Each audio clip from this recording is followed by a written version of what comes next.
and welcome to Revenue Unscripted. I'm your host, Jennica Dixon, president at Slattery Sales Group, and this is the show where we unpack the human side of sales and revenue for founders, CEOs, investors, and leaders.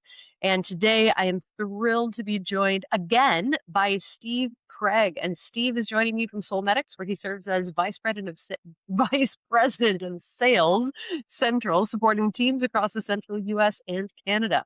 Steve has over 30 years in sales and leadership and has spent over 2 decades in the dental industry helping organizations grow with strong teams and disciplined execution. Steve is very, very good at the art of increasing revenue and margins, and it is an honor to have you back, Steve. Thank you and welcome. Well, I appreciate the offer to be back, and I appreciate that nice, warm words. I might need to bring you along every time I go somewhere with me. Oh man, listeners, if you haven't yet had a chance to check out part 1, please do. Part 1 was just a fabulous conversation. And in fact, I was going over my notes from that conversation and our earlier one as well, where we had been chatting off air. And Correct. I always run my notes through AI and I ask it, what did I miss? And it came back with an incredibly long list of things that you had said during our podcast. And it was like, Jennica did not follow up on this. Jennica did not follow up on this. Like, you just dropped so many gold nuggets, and the AI was not impressed with the fact that I didn't keep you on air for about 4 hours. So listeners, if you hadn't yet had a chance to check it out, please do. It's fabulous, even in spite of the fact that I apparently didn't didn't drag you out in a 4-hour version of the conversation. It might get hard to get people to listen to 4 hours, so I think you're on track, but, Oh, you can use those AIs as like a coaching tool. They're always gonna find something. they will indeed. And it was a very nice sign that we had a lot of gold nuggets in that conversation. Uh, there are a number of different directions we could go right now, but I would love to just start with, you and I had talked earlier about founder-led companies that grow large enough to the point where they can then start hiring other humans to Mhm. handle the revenue growth. And I'm curious, how do you see as being most successful, transfer that founder level passion and belief in the product to a sales team that didn't build it? Yeah, that's always a difficult thing. I mean, I think what we always hear is no one's gonna sell like the founder, because they have that belief, passion. But then again, we've also seen a lot of times where you're seeing the founder up there and they may not have those sales skills. And maybe somebody is better off at that. But I think the best way to go about it, in my opinion, would be, sharing kind of what was the vision? Why did you create this organization? Why did you create the product? What were you hoping to accomplish? What problem does it solve? And really try to share your experience of what you went through with that, the trials, the tribulations, everything to get to the point where you're adding people.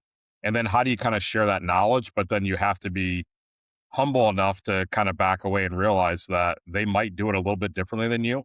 They might take a little different approach, but if as long as the mission is the same and the goal that we're trying to accomplish is the same, we can be flexible in the execution of how we get there. And I don't think anyone is going to sell like the founder, but they have to be comfortable with that and work together and coach, and then probably let that individual take it from there and run with it. Of how do they see things differently? And I think we've all been there in sales before where, just because one person, mixed with this customer and the next person may not. And vice versa. Somebody that couldn't break through that customer, somebody else can. So, sometimes it's even nice to do some of that tag team of where were the obstacles that you couldn't break through and maybe this individual can. And then there'll be times where this individual may not. And I think as long as you can be humble on both sides and kind of build that relationship together of what is the best way to accomplish the goal we're trying to accomplish and do it. But that's the hardest part is the founder probably wants to continue to do it their way and think that that's the only way to do it. But as we know, there's multiple ways to do anything. That humility and that flexibility really go together, what Yeah. you're describing. Yeah. I'm curious, what do you think a founder should keep doing even after they hire a VP of sales? Well, I think a lot of times their role changes. Because in the beginning, you probably are more of the seller. You're probably wearing a lot of hats. I think they have to move truly into that CEO role of taking their hands out of probably the day to day and let the individuals coming in do that. And their job is to create that mission and probably think things through they didn't have time to do of what is 2.0 of the organization, the product, whatever. And then allow whether it's the top of the sales team or the COO to really keep them out of their own way of always because most founders are visionaries, but they struggle in the day to day tactics, and sometimes they're always thinking of new and better ways. And as we discussed last time, sometimes it's just getting down to basic blocking and tackling, and that's where the sales teams can come in and do a lot of that to keep it going, and then that allows to free up that visionary founder to create the 2.0 or maybe the 3.0 of where we're going or different ways we could approach the business. So it's really trying to get everyone to work together. Like I said, the goal stays the same, but there's flexibility in the execution. That's so true. And I'm thinking back to some of the cases that I've seen in the marketplace. It can be very hard for a founder to back away from some of these things. What have you seen as being really successful handoffs? Like, what does that handoff in the revenue generating side look like when it's done really, really well? I think when it's done really really well, I think the people coming in below that founder are trained and understand the mission and the vision of the organization of the product of where we're trying to get to, and they realize that they have to let it go and move on to a new role, whether that's the CEO, the chairman of the board, whatever it is, and allow others to be there and really turn into more that mentor to bounce ideas off of what worked, what didn't work. If they try to stay in control and stay running it, well, then they might as well stay in control and run it. Then it's hard to bring people behind you. But I think the one thing they have to get comfortable with is the just because we've always done it this way doesn't mean it's the right way. And we all know from you name the business, Kodak, Blockbuster, you name it. Um, you have to evolve, you have to change, you have to do things differently. We're not going to be able to run the same organization for the infinite of that time. It's so true. And I'm thinking now of some of the cases I've seen where especially in really fast growing startups. So I've seen this happen before where there's the early sales are to the Rolodex of people we know. But then when that is maxed out and we're done with the Rolodex, then we hire somebody and it is now their job to go into green fields and go get revenue new. But sometimes there can be a mismatch between the expectations and the reality. And I've seen it play out where the Rolodex sales were, I don't want to say easy, but they were smooth. They came in, the founder had credibility with their Rolodex of contacts. They were able to generate enthusiasm. And like you said, they were visionary. But then when they're big enough to hand that off to the next person coming in, maybe the next person coming in uh, is now they're handling a very different environment where there isn't brand recognition, there isn't founder recognition. It's a very, very different sale. And I'm wondering if you could maybe just share some thoughts around that or things where you've seen that play out poorly or play out well.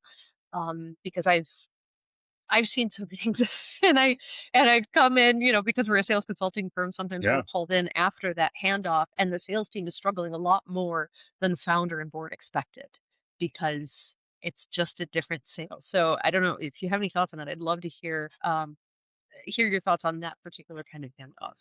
Yeah, I think if you're a Rolodex seller, eventually the Rolodex dries up. Unless you're continuing to expand that Rolodex, and really try to find out, who your contacts know, and you can get warm leads and all that. But I think where a lot of times you can see it fail is the people coming in try to do it exactly the same way as the founder, and it never really works that way. You have to be your own. You have to take this on your own. You have to find the way that you're going to do it. And like I said, both have to be humble enough to be able to find that partnership together, of how are we going to do that, because you can't go back to the same well every time. To scale and to grow, you got to find others. So a lot of times it might be finding, who is connected to the Rolodex of the founder. Obviously, the new people coming in hopefully have some type of Rolodex, but they may not. But I think if you can sell, you can sell. And I think it's really about finding out what is the problem we solve, and who do we go out and find that has that problem, versus just trying to talk about the product or the organization or whatever it is, and hope people are going to come flocking to you, because they never are. So Right. I think that's where a lot of it stems from. Can you build out the 2.0 sometimes as we're flying the plane, but can you build out the 2.0, and you might have to pivot and go in a little different direction, because a lot of times we have grown so much, or the founders taken it as far as they can. So now it's not about doing it the same way. Some of it's going to stay the same.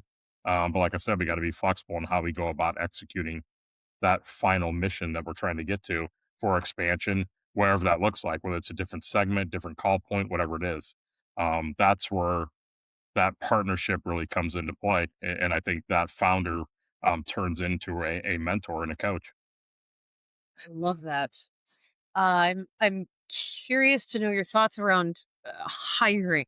It's one of the first things that our clients talk to us about when we are working with them for the first time. And I don't know if any of our listeners have ever found perhaps that hiring for sales is different from hiring other roles in the company. And I don't know if anybody's ever had a sales hire that didn't quite work out. But I'm wondering if you can share any stories. Of course, if no no names or identifying details are needed, but can you maybe share any insights that you have learned from hiring a revenue producer, whether that's a VP of sales, whether that's an individual contributor or anything in between, that didn't work out? Because I think that's something that might a lot of our listeners might be able to resonate with. Yeah, I think if a founder, a leader, anyone ever tells you they've never had a hire mistake, they obviously don't have any mirrors in their house, and they're probably kidding themselves, because everybody has. And I think a lot of it is it's about the individual more so than, say, the resume, or where they've been, or who they worked for, or what they sold. If you can find the individuals that have that kind of it factor, which is hard to find in an interview process. Um, Yes. and a lot of times we get caught up in the Rolodex, in the resume, in the brand that they sold last, and we start to overlook some things. And that it will be probably a faster uptake sometimes, but finding the right seller that's going to fit in your organization, and be able to take this from, like I said, a 1.0 to a 2.0 mission. Those are harder and rare to find. But as we talked last time, I mean, I think as founders, as leaders, it's the number one thing we do is hiring. But it's the Right. thing people want to not make the number one thing. They just hope to find the resume, the person. But it really comes down to the work you put in is the work you're going to get out. And you really got to really find out what makes this person tick. What are their life goals? What's their mission? What's their vision? Because I think once people can sell and understand the concept of, nobody likes to be sold, but they love to buy, and you can sell to find people's problems. Um, like you said, it never gets easy; it gets easier. But it's finding those people that can come in and do that. I think we've all had examples where we got excited. The person had a great resume; they claimed they had a great Rolodex, but they don't have work ethic. Right. And they might have, stretched the truth a little bit on some stuff, and but we get excited and we need the role filled, and we're scared. I've always looked at it as, hiring is the most important thing we do. If my team is as good as I think they are, is as good as they think they are, we should be able to hit our sales target with a vacancy. Especially if you have the right people on the team and everyone pitching in to help. It's a phenomenal thing. But you have to have the confidence in the team. You have to have the confidence in the people you hire, and a lot of times you got to slow down to speed up. Yeah, you might lose a little bit in the beginning, but if you get the right hire, it's going to be great. We've all made the mistake of getting excited about that resume, that Rolodex, hire the person, they do great for a couple months and then they sizzle out. Or they're the individuals that, are going to take that resume and Rolodex to the next place. And they want it to be easy and they want those fast wins, but they don't want to put in the work. It really comes down to sales is getting really good at the basic blocking and tackling, and just showing up is half the battle. But if you're really good at the basic blocking and tackling and you show up every day, you're going to be successful. You're reminding me of a story that I lived recently. There was a leader that was looking to hire a sales professional in s- a highly technical role. And sometimes in those highly technical roles, it can be a challenge for the leaders to determine, are we going to hire for the technical skills so that this person can talk to the other PhDs that they're selling to, or are we going to hire for the skills to generate revenue and train them up on the technical side? And there are, arguments both ways depending on the situation. In this case, they were looking at a bunch of great candidates, and there was one that they really fell in love with. And this is why we always tell our clients, because we have a screening tool that we use, that just we got to run them through this screening tool just so we know what skills they're bringing to the table. And we always tell them, you got to screen them before anybody falls in love with them, because you don't ever want to use an objective tool as a tiebreaker after the humans have already picked their favorites, because humans have way too much bias. Like, we know the guy from the last place we worked with who's going to be amazing, or in this case, the resume, like you were talking a minute Yeah. ago, the resume was so impressive, especially because of all the technical uh, chops that this person had. But the VP was having trouble getting this candidate to sign on because the candidate kept arguing for a higher and higher base and smaller commission. Now, the upside on the original package was lucrative. It was amazing. If targets were hit, this person would be making a lot of money. If they exceeded it, they would be making crazy money. Like, it was lucrative agreement. And they kept arguing about the package, that I need a higher base. I need a higher base because I'm really good. I'm technically proficient. I'm an incredible seller. You want me. I just need a really high base. And finally, the VP stopped and thought about it and said, if this person doesn't believe in their own ability to win, I'm not sure I do. Because if they don't think that this is a winnable package as is, they're betting against themselves. And I'm not sure that I should take the other position and think they're going to win. And it was a really interesting perspective where they had really fallen in love with the resume. They had really been impressed by the individual, and a lot of people are skilled enough at selling to make the sale and get on the payroll. But can they actually execute in the marketplace? And Yeah. it was an interesting perspective that this candidate had been effectively arguing, I'm not sure I'm going to make the targets that you've laid out, which is crazy good money. I need that in a base. And it was kind of a giveaway. Yeah. Mhm. I I couldn't argue with that. I would probably have come to the same conclusion as an individual. I think a lot of times it is finding that person that has the it factor, has a self confidence, has a belief in themselves. Um, those individuals may not understand, like you said, the PhDs, or they may not understand the product category. But if they can sell, they can sell. And I Yes. would rather have that it factor and train them on product knowledge and things like that. And if someone doesn't have that belief in themselves, um, you also have to wonder in the back of your head of how hard of a worker are they? Are they that person that is self motivated, disciplined, and can do that basic blocking and tackling, or are they looking for that easier street?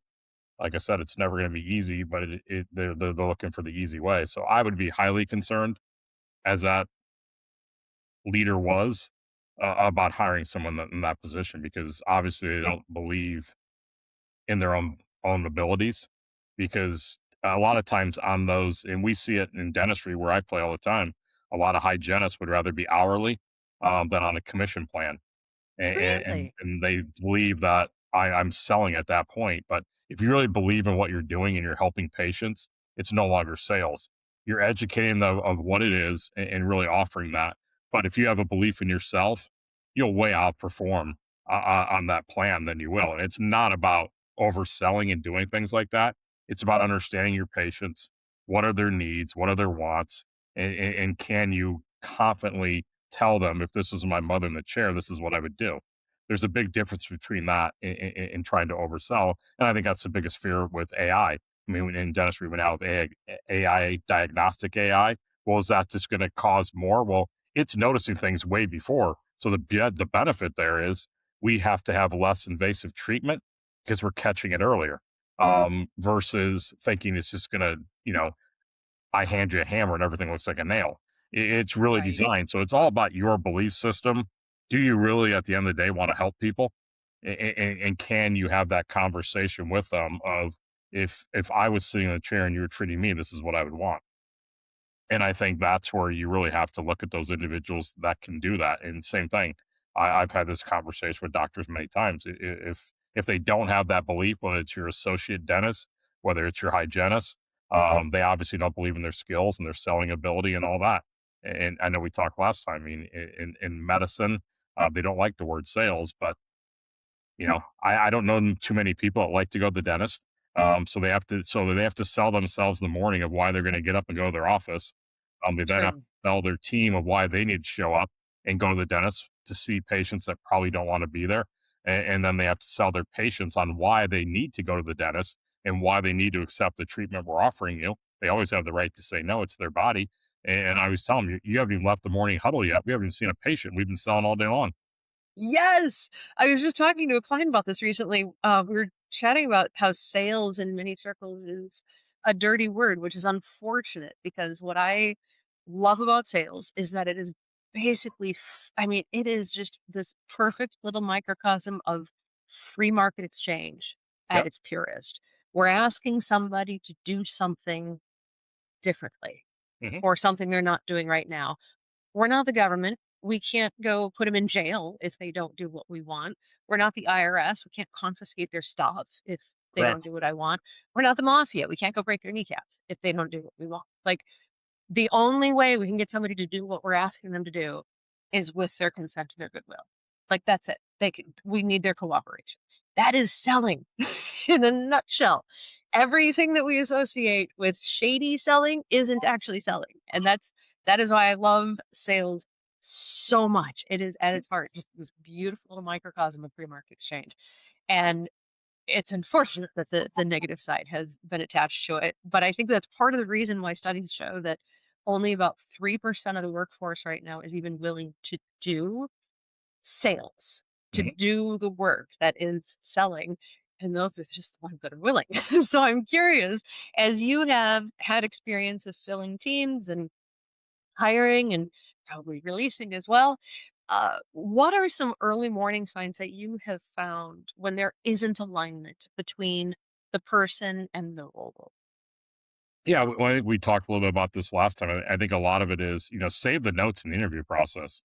All the notes that you took and how they described themselves and where they wanted to go, what was their personal mission, what's their personal definition of success. When you start to see people not following that trend, um, the earlier the better to have those conversations. And it's not a, like you said, it's not a accusatory or anything like that. Something could have changed dramatically in their life. First, look at that individual as a human of, hey, this is what we talked about. I'm not seeing that anymore. I'm seeing you go in a different direction. Is everything okay? I think you got to check in on them first to make sure something isn't wrong before we start accusing of what we're seeing. And that opens the dialogue to the conversation. That opens the trust factor to them of, this person actually does care about me. Because I think you can tell the leaders that really want to sell something versus the ones that don't. You can tell the salespeople that really want to sell something.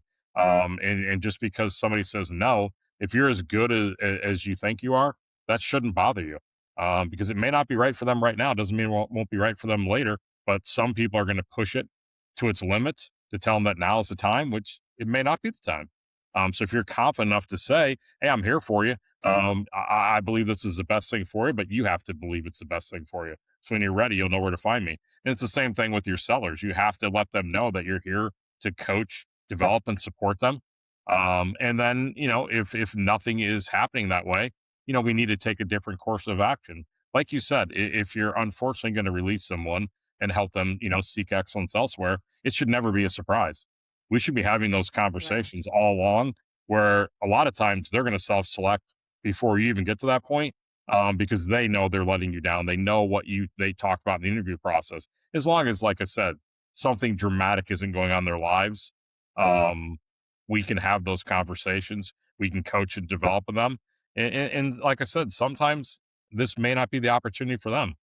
Maybe we realize that after the hiring point, after the selling point, after out working in the field and doing what we do, maybe it's best to help them find someplace else.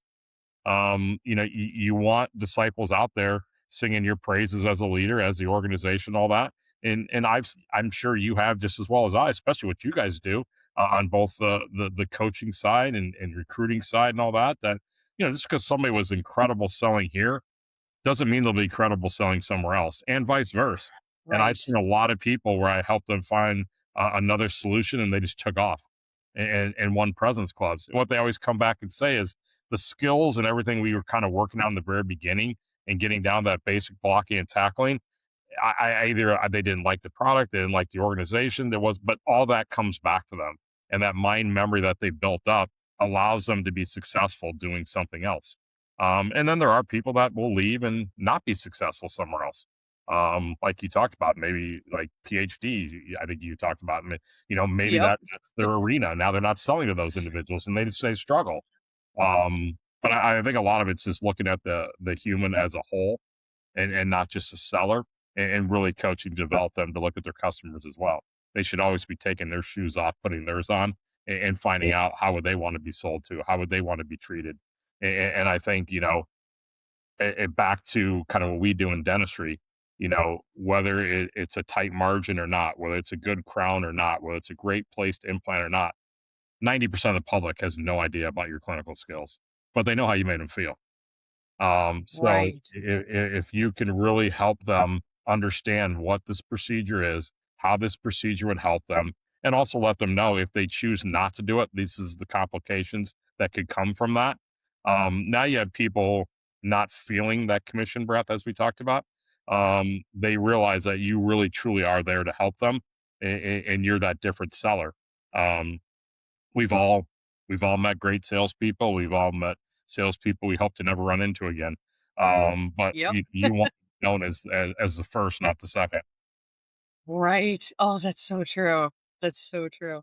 I I love the question that you ask. What gets you out of bed in the Yep. morning? And I can see evidence of that question through the insights that you're sharing here. I mean, really, what is it that gets you out of bed in the morning? What do you want to share with the world? What do you want to bring? Is the substance of what you're talking about. And when Hmm. you talk about really leading with a customer first culture, uh, leading with what is best for the customer rather than the commission breath. I Yeah. love that. Because, yes, we can smell commission breath a mile away. All of us can. And how do you really augment that perspective? I mean, I love the fact that you brought up, what gets you out of bed in the morning? How do you continue to tie in that customer first culture to counter the potential for commission breath on the sales team? Yeah, I think it's a lot of just, whether you're at a networking event, whether you're, meeting customers for the first time, meeting your employees for the first time. I think a lot of it is, really work to be interested, not interesting. So talk less, ask them questions, really get to understand them and what makes them tick.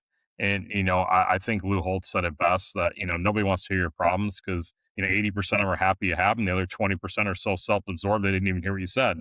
So I that's love why that. I've always thought it's better to talk about what gets them out of the bed in the morning because, some of those things can overcome some of the sins we have. We see it in dental practice all the time. They go out and buy one, then all of a sudden they buy multiple practices and most times than not comes down to the 80-20 rule. 80% of those practices are struggling and 20% are producing so much they're covering up the other 80. Same thing happens in sales. A lot of times there are people that are selling a lot more and covering up some of that. So that's where I think you have to get intimate with the whole team. You have to find out what makes them tick. You want to find out what gets them out of the bed in the morning. And I think it's easier to coach, motivate, and develop people towards things they want to do versus things they don't want to do. But a lot of it does come down to that basic blocking and tackling. of being diligent and consistent. Consistency wins the day. Like I said, if you show up and perfect the basic things and just show up every day, you'll outperform people that probably have way more skills that don't show up as the seller you talked about. They wanted more salary and less commission because they didn't really plan on putting a lot of work. They plan on collecting a lot of money, but not putting in a lot of work or a lot of effort or a lot of value. So true. And sometimes we see that happen also when a really, really good, like top tier seller is poached Mhm. by a competitor and brought over to sell a different, maybe a different area, sector, maybe not a direct competitor, but Yeah. some leader looked at their space and said, that company is crushing it. I want one of those salespeople I can poach off of that company. And sometimes what we see is if that company has a strong brand, if they've got a marketing presence, if they've got a machine internally that's helping to generate leads, and you try to go poach a salesperson who comes from that environment, yes, they might be crushing it in the marketplace. They might be a rock star on paper, but when you put them into a different environment, it doesn't necessarily translate. The skills that you need are different. I mean, if they're accustomed to having a really strong marketing department provide air cover before the ground troops go in, but you're a startup and you don't have that air cover and you're just sending out the ground troops, it's a really different environment. And I'm wondering if you've ever seen that play out where there was somebody that was great, uh, getting great results at one company, got pulled over, or maybe chose to jump ship into different waters, and it ended up not being a great fit. I'd love it if you could share anything like that you've seen. Well, absolutely. I mean, and I think what you're kind of speaking to is, whether you believe it or you don't believe it, like, a lot of people think Michael Jordan's the GOAT, was the greatest basketball player. Well, he tried to play baseball. He's an incredible athlete, but he wasn't as good at it.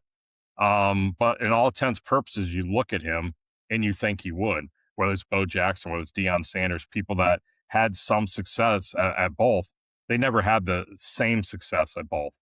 So I think we've all seen that where, someone will leave an organization and go do something else. I try to be open and have open conversations with my team.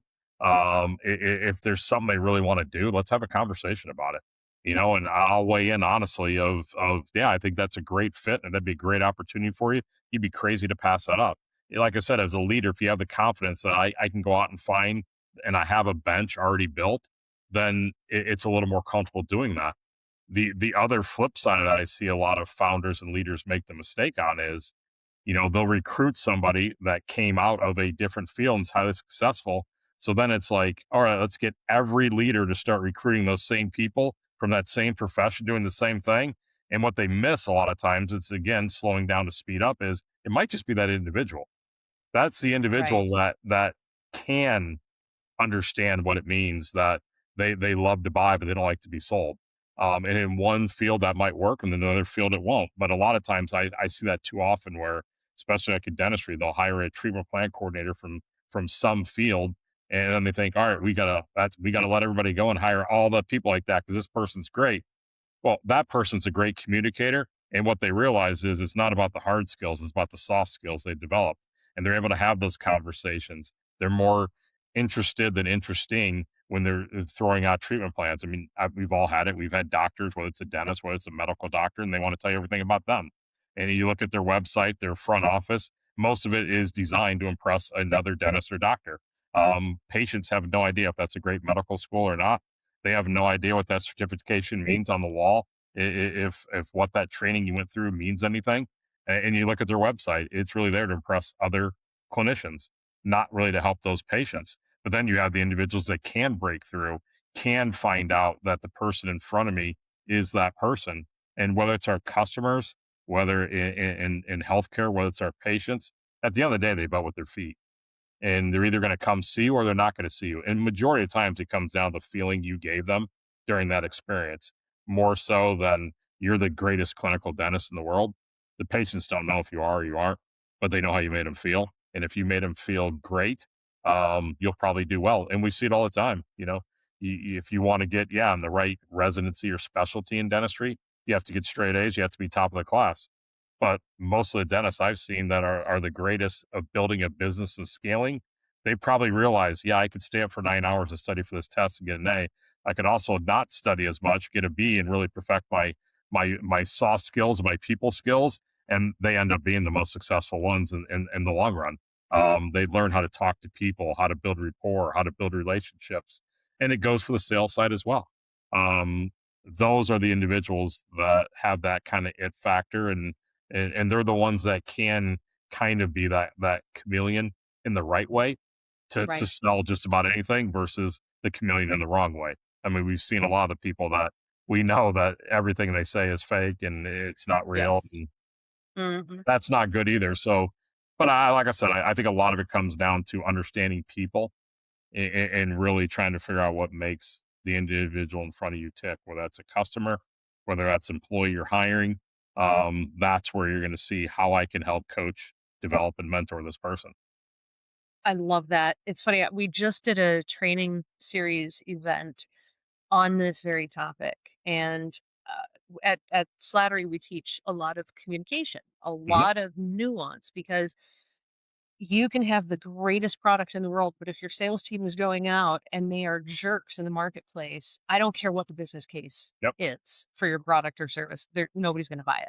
Yep. On the other hand, you could take people who may not even understand all the technical details, but if they're going out and they've got those skills to communicate with other humans, because again, at the end of the day, this is the free market in a nutshell. You can't force the other person to do what they don't want to do. Yep. And the only way they're going to cooperate is with goodwill. And you've got to be able to keep that goodwill in the exchange. And one of the things that we sometimes see play out, especially in highly technical sales, is we've got a really brilliant team of subject matter experts. They're incredibly smart. Maybe they were coached from some really amazing places, and they've got so much knowledge. And like you were describing a minute ago with coming in up through dental school, it's true in all kinds of fields where hard work and showing off my knowledge and getting straight A's and, spewing out the right answers got me ahead. Let's say, these people are coming out straight A's. They got the straight A's by doing the extra 9 hours of studying, getting the best answers and spewing them at the right time. Well, in the marketplace, that doesn't get the same reward. Hmm. Coming out and saying, I know the most of anybody in the room and I've got all the right answers and you don't. Like that's not going to win the sale. And that's what our training is often centered around is how do you interact? I mean, you still want to be seen as a valued advisor and a trusted consultant when you're out in the marketplace selling, but you're not going to get it done with declarative sentences and you're not going to get it done by making everybody else in the room feel like you're announcing, "I'm the smartest Hmm. person in the room." And it's funny how uncomfortable it sometimes makes the subject matter experts when we're training them. Like, Oh yeah. Oh yeah. "But I need to be seen as knowledgeable, otherwise I'm gonna lose the sale." We're like, "You are seen as knowledgeable when you ask great questions, but do it with enough humility and nuance that it keeps the other person in the okay chair too, because otherwise the sales go under." And it's amazing how much humanity is woven into these interactions. Yeah. I think we've all seen speakers or trainers or coaches that are great at the soft skills. They're great at being more interested than interesting, and you watch it take place, or you've had it done to you, or you witnessed it, and then you get done and you talk to the other individual, and they thought that was the smartest person they ever met in their life, and they never said anything. All they did was ask questions, and you talk. Most people want to hear themselves talk, but when you try to be the smartest person in the room, unfortunately, a lot of times you turn people off. And I think you also have to be humble enough that you don't want to be the smartest person in the room. If you're the smartest person in the room, you're in the wrong room. Now, the scary thing is to walk in the rooms where you're not the smartest person in the room and be humble enough to learn, realize that I'm going to learn, I'm going to develop myself, and we're going to move forward. Some of it's the connections you'll make, some of it's the knowledge transfer you'll get, some of it's just the skills of how to carry yourself and be humble enough to realize what skills I don't have that this individual has. So I think a lot of it's always checking yourself in the mirror, to make sure you're on still the same path. And like I said, you realize what is the mission, but there's different ways of doing that. The way one person sells is not going to be the way other people.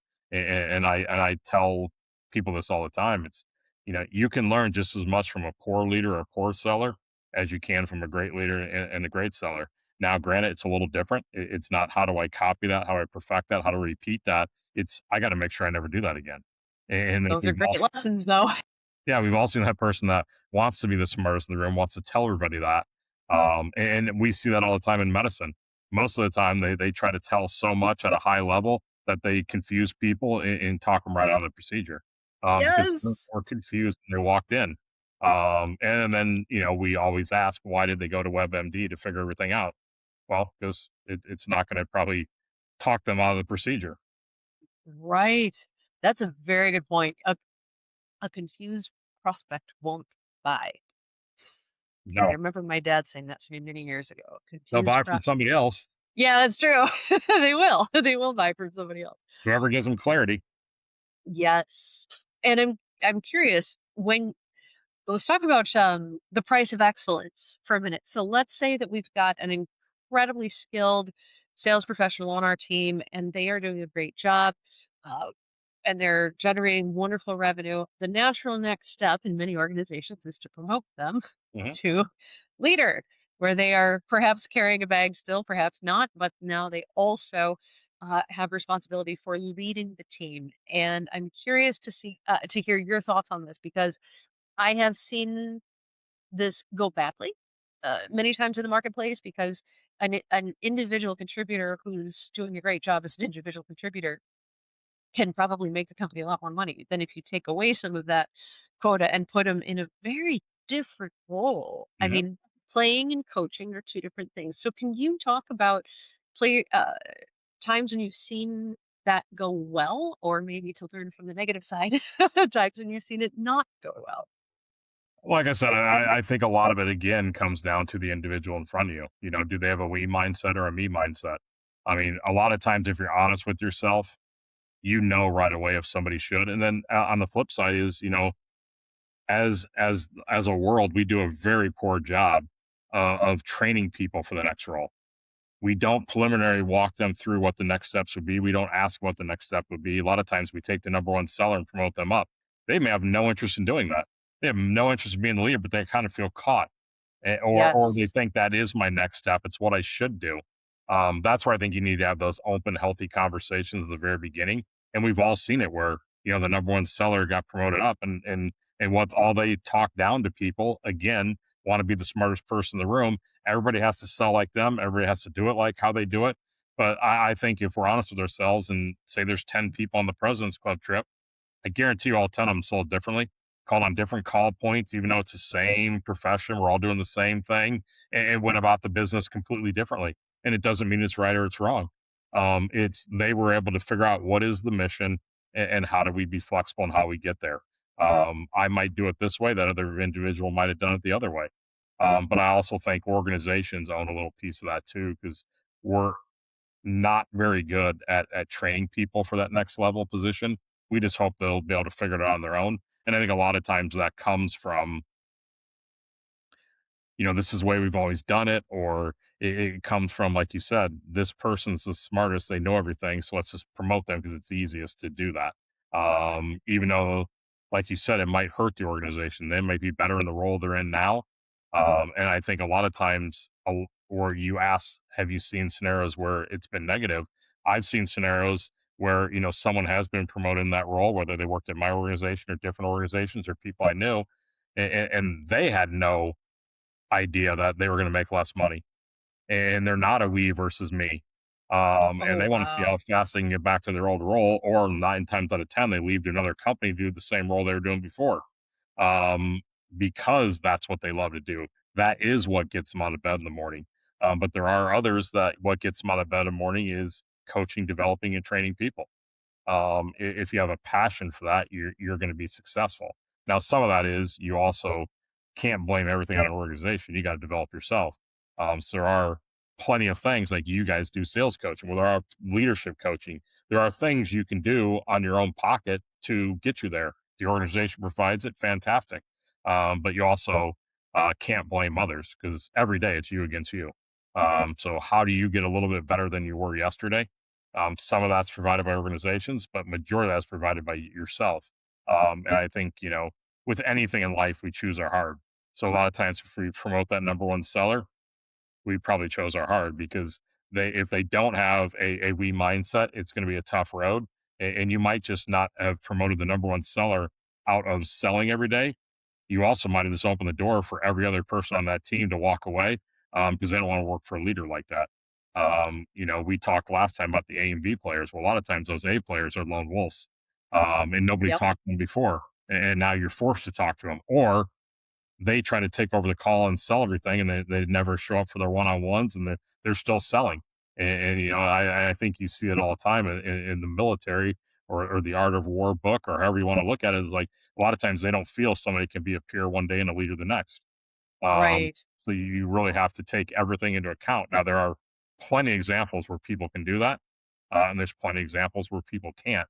Once again, it comes down to who's the individual in front of you, what position are you trying to fill, what are you trying to sell, what are you trying to offer treatment to, and being able to tailor that to that individual and really understand what makes them tick and would this be right for them. I've had a lot of people come to me throughout the years and say, I want to be a leader. I want to do this. And as a leader, you have to do the right thing and let them know that, the story I'm telling myself is I don't see you as a leader. Maybe I have that wrong, but these are the reasons why I see that story going this way. You're mostly concerned about you. You think everyone else has it better than you. Someone's territory, their quota, this, that. Well, all those questions are coming to you now. So is that something you really want to get involved in and you want to do? You seem more like the solo person that would love to sell. You have to do what's best for you, and then really have that conversation with them. As the more money you make, the more money you spend, but you also have to realize where that money comes from and how it's earned and what goes about with that. Because a lot of times leaders can make less than sellers, especially really good sellers. They Yes. can outperform leaders. And a lot of times, again, going back to the things you've seen, I've seen a lot of people fail as a leader because they couldn't handle that. They couldn't Yes. handle that they were the number one seller. They got the limelight. All the lights shined on them. Now I have to win through others, and I'm seeing others make more money, and I can't handle that. So I think a lot of it is, like I said, we choose our heart. We really have to figure out what's the goal, who is the best fit for that role. And I think we've all seen it before where an organization has promoted somebody and everyone's like, what? That person? Yes, And then they end up being phenomenal. And then that's we see true. it the other way where they promoted somebody like, oh, that's not going to work. And sometimes it comes to fruition. So I think a lot of it is, you look at Indiana football this year. I mean, where Coach Sig is really good is developing people and finding people that want to work together. That was really his forte. That's what he did at past schools. That's really where he thrived. And he was able to build a team where they want to see others succeed, probably more than they want to succeed. And you're building that strong team like that. Somebody has to elevate and come to the top as a leader. And that will happen probably on both sides of the ball in special teams in his teams, but he's very good at finding talent and finding the right people. And unfortunately, in business, we don't see that as much. We kind of take the easier street. I mean, what he did at Indiana was probably the hardest way to go win a national championship, but it worked. Wow. Whereas others probably want to go the easier way of, taking all the 5 stars at the end of the transfer portal. We'll put them all together. Well, they all want the limelight. They all want the ball. They all want the recognition. And all of a sudden, they don't want to work together. Right. Oh my goodness. I have seen this play out, and I'm also thinking, didn't Disney make a movie on the hockey Yeah. team? Yeah. Miracle. Yeah, Yeah. when the USA team was getting put together, Yep. and he said, "I don't want the A players. I don't want a team full of that." Um, I am aware of the clock, and I hate to have to land the plane, but I'm aware that I need to. So let me wrap up with a question then, Sure. in order to honor your calendar here. If you could give one piece of advice to a founder or a CEO that is growing to the point where they need a team, so not just, a random hunter here or there, but they actually do need to assemble a team that works cohesively together, what is one piece of advice that you might give them as they're looking to graduate to that next level where they don't just have a hunter or two, but they really have a team that has to operate well? together in the marketplace, what piece of advice would you give them to look for or avoid? I would definitely tell them to slow down, to speed up, and find the individuals that. One way I always tell leaders, could you sit in a car or could you sit in the airport on delay for 5 hours with this individual? If you Ooh, can't, your customers are probably thinking the same thing. So a lot of it, you're not going out to find the people that are exactly like you, but can they have a conversation? Can they talk about stuff that has nothing to do with work? Can they engage you and do things like that? And a lot of times it's not finding the carbon copy. It's finding people that are probably going to help you with a lot of skills you may not have or ways to look at the business differently. And like we talked about throughout this whole conversation, it's never easy, but it's easier. It's just finding those individuals that can come together, as like I said, Coach Sig did at Indiana football, and look at the glory they got. They didn't go the easy way; they went the hard way. But a lot of times, the hard way is the right way to go. And as David Goggins says, and I know I said it before in the podcast, but you got to choose your hard. You're choosing it either way. You're either going yes. to have easy hires now and struggle later, or you're going to struggle now finding those individuals. But I think we all know it. They deep down, should I hire this person? Should I not hire this person? And you can't let your brain, your heart, and your gut get into a battle of what's best. A lot of times we know what's best, but we try to make life easy. So a Yes. lot of it's put in the work, find the right people, and just remember, could I sit and have a conversation with them in a car ride for 5 hours or at the airport waiting for the delayed flight? Can you have that conversation? Because that's what your customers, your other teammates, your employees are all going to want to know the same thing. That's an incredible litmus test. Could I get stranded at an airport for 5 hours with this person? Because you're right, that's exactly what you are asking your customers to put up with if you Exactly. don't. Every day. I love that. Oh my goodness. Steve, thank you. I appreciate the time and the sharing that you're providing here by sharing your insights with us and the lessons that you have learned. And I know some of them were very hard won lessons. And thank you for this. Can you please remind our listeners where can they catch up with you out in marketplace? Yeah, probably LinkedIn's a great place. I post daily. So if you find me at LinkedIn, my email is scraig@soulmedics.com is another place to get a hold of me. But I really just appreciate the opportunity to have the conversation with you because I think, you go into these and I learned just as much from the way you think, the questions you ask, talking about your business and how you go about things. I mean, like I said last time, I'm a big believer in the dash. It's all about the journey. It's all about meeting people. It's all about helping others grow out of into wherever they want to grow to. So I'm sure you'll probably funnel this conversation into your AI platform again and find out all the questions you missed again, Yes, and all the things I should have talked about that I didn't. And who knows? We'll probably be back together again at a later date. But like I said, indeed. as in the pre conversation we had, I'm thoroughly enjoying your podcast. I know it's a newer podcast, so for the individuals that are listening to this one or the past one or any of the other ones that haven't subscribed, there's great learnings. It's a wide breadth of people, but it's all about sales. It's all about leadership. It's all about thinking about things differently. And I think a lot of what we talked about today, it's a great place to network and watch how other people think and who they know, like, and trust. So if you haven't subscribed yet, you definitely should subscribe. Thank you, Steve. I'll slip you the payment after There you this. go. Totally kidding. But thank you so much. I very much appreciate that. It's a labor of love, but You can like see. you said, the conversations that are coming out of it are a blast. So thank you for being part of it. It's a privilege to have you here. It was all the privilege was all mine. And like I said, you don't know great clinical from bad clinical, but you know how it made them feel. And I definitely think people will get a good feeling from your podcast of how to improve and get better. Thank you. Yay. That makes my day. Thank you so much. And listeners, thank you for spending your time with us. I know that it is incredibly valuable. You have a lot of other things you could be doing. Thank you. And we look forward to seeing you next time. Bye. Appreciate it.